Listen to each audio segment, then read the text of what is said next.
चिंत शर्मा जी पंजाब से। गुरुदेव भगवान आपके चरणों में कोटि कोटि प्रणाम।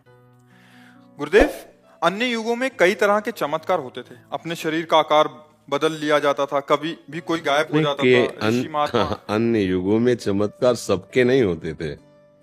जो उस प्रकार की सिद्धि प्राप्त करते थे उनको होते थे, सबको होते थे क्या? अब आजकल की साधन ही नहीं उस कोट की।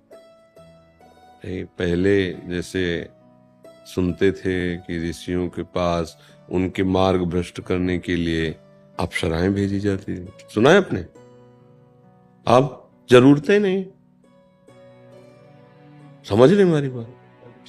आजकल मन के अनुसार ही चलना है। शास्त्र, गुरु, संत, साधना। अब जैसे कुछ महापुरुष ऐसे हैं तो ये सिद्धियां भगवत प्राप्ति में बाधक हैं, ये भगवत दर्शन नहीं करने देंगे।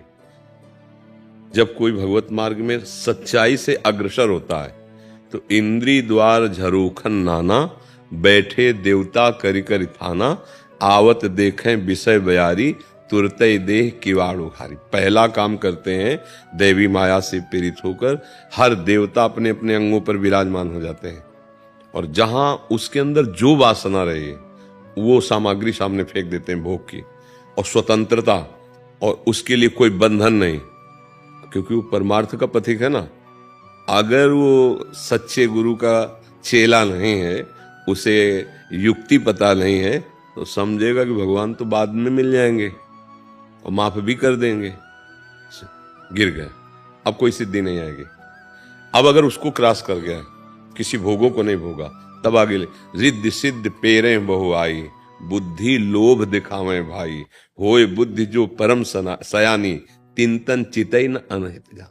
ये हमारा नाश कर देंगे भगवत मार्ग। अच्छा, जैसे इसी प्राकृतिक शरीर को कई जगह दिखा देना, ये क्या चिदानंद बात हुई क्या?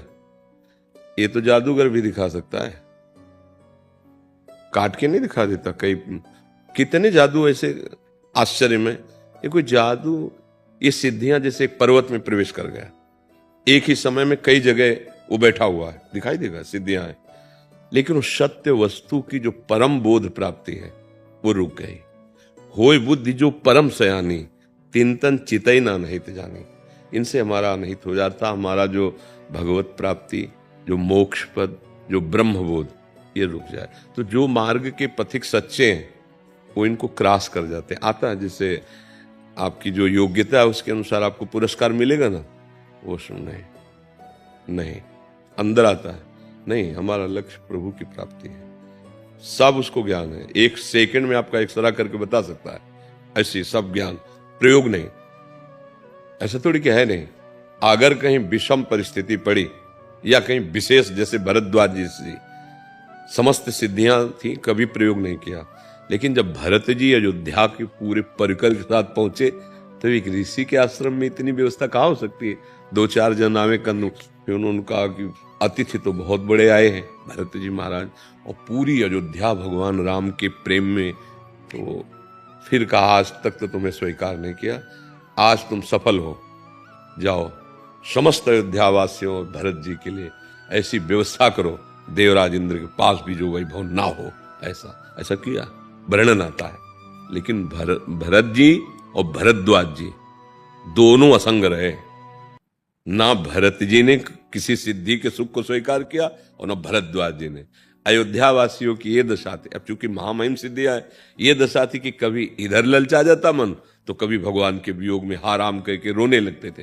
लेकिन भरत जी और भरद्वाज जी, तो ये जो जैसे बहुत सी सिद्धियां होती छोटी मोटी, ऐसी भगवत प्राप्ति बड़ा लक्ष्य। जो भूमा सुख का अधिकारी बनना चाहता है वो अल्प सुख का त्यागी होता है। ये सिद्धियां भी तो अल्प सुख प्रदान करने वाली। जो आगे बढ़ता है तो फिर अणिमा, महिमा, गरिमा, लघिमा, ये सिद्धियां भगवत प्रदत्त होती हैं।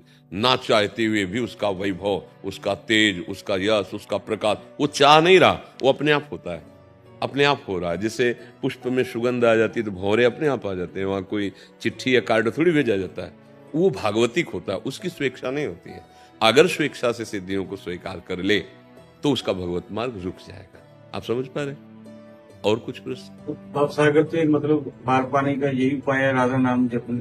भवसागर से एकमात्र भगवद आश्रय लेकर कल यही चर्चा की थी कि प्रायः जैसे लोगों का भाव होता है कि हम किसी चमत्कारिक के पास जाएं और वो हमारा तत्कालिक दुख, जैसे आप किसी समस्या में हर व्यक्ति कोई न कोई समस्या रहती है कि उस समस्या से मुक्त हो जाए, तो हम कहते हैं कि ये सब कुछ नहीं है, जैसे हम कहते हैं ना, तो उसका हमारा भाव नहीं समझ पाते लोग। भैया हमारा मकसद ये है कि तुम एक टहनी छोटी सी काट दी, मान लो बहुत समर्थ हो, पर वो अभी 4 वहीं से और किनके निकलेंगे और पूरा वृक्ष है। हमारे दुखों की निवृत्ति हो गई क्या? दुखों की निवृत्ति के लिए हमें पूरा वृक्ष उखाड़ना पड़ेगा जड़ से। भव रोग की अचूक औषधि मामे वे प्रपद्यन्ते माया में ताम तरंतिते। नाम लेत भव सिंधु सुखाही करो विचार सुजन मन माही।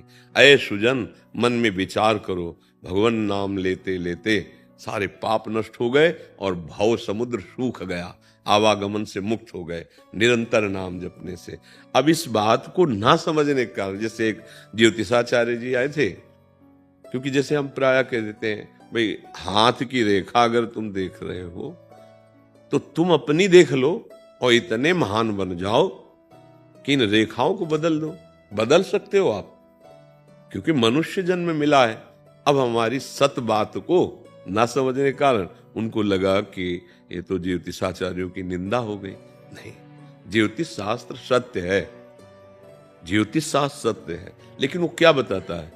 तुम्हारे किए हुए कर्मों की रचना को, और हम क्या बताते हैं? तुम्हारे किए हुए कर्मों की रचना को मिटाने के लिए, नए भाग्य की रचना के लिए। हम पशु नहीं हैं कि उन्हीं भोगों को भोगते हुए मर जाएं। हम नए भाग्य की रचना करेंगे। किससे? राधा राधा राधा राधा। अब क्या है कि जितनी बुद्धि उतना समझ में। फिर वही आए थे दर्शन करने और कहा कि मुझे क्षमा कीजिए, मैं आपकी वाणी को जब सुना आगे चल करके कई बार, तब मुझे समझ में आया भाई परमार्थ के पथ में कोई हमें गाली देगा, कोई हमें नमस्कार करेगा, ये तो संसार। अभी कड़वा नहीं लगेगा? वही पत्नी पुत्र परिवार इसी में फंसे हो, पूरा जीवन नष्ट कर रहे हो। ये मरण धर्मा शरीर कभी भी 1 मिनट में छूट जाएगा। ये राधा राधा बोल, सब में भगवान की भावना कर।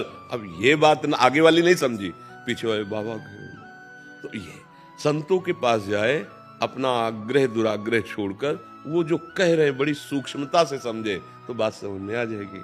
अच्छा, अब हमारे पास आए किस लिए हो? कुछ अध्यात्म की बात तो सुनने आए हो। अच्छे आचरण अगर करो, जीवन में किसी से आशीर्वाद मांगने की जरूरत नहीं है। पक्की बात कह रहा हूं। वही हम आपको सत्य वचन सुनने में अब रुचि कम रह गई है।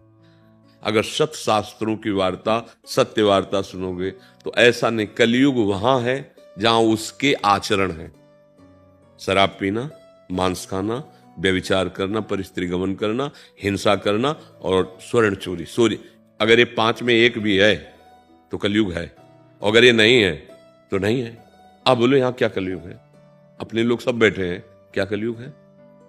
क्योंकि भगवत चर्चा हो रही, साधु समागम हो रहा है। यही तो हर समय हो सकता है। अगर हम नाम जप करो, अच्छे आचरण करो, व्यसन छोड़ दो, तो कलयुग का कोई प्रभाव नहीं